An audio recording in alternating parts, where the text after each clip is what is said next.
Le conseil est là pour chasser d'une part, ensuite commencer les premières discussions, éliminer, j'allais dire, toutes les discussions longues, fastidieuses et inintéressantes, moyennant quoi le cédant et le repreneur se retrouvent sur des questions fortes, techniques, de métier, et ensuite le conseil se prendra en charge la discussion et la négociation financière.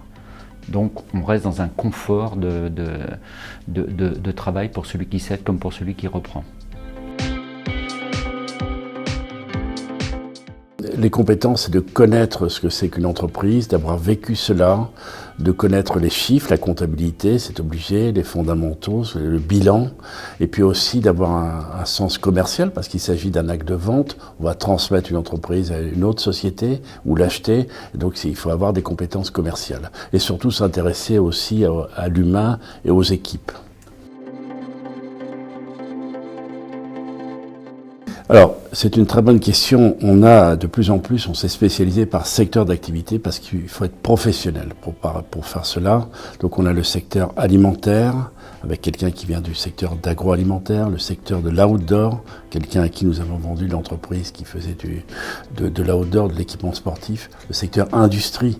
L'industrie et la région Rhône-Alpes représentent 33% des PME industrielles de France.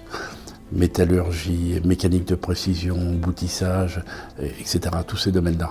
On est dans le domaine de la distribution. Et à chaque fois, nous avons des consultants qui viennent de ce métier-là, qui peuvent parler avec leurs clients d'égal à égal. Ils connaissent très bien leur métier.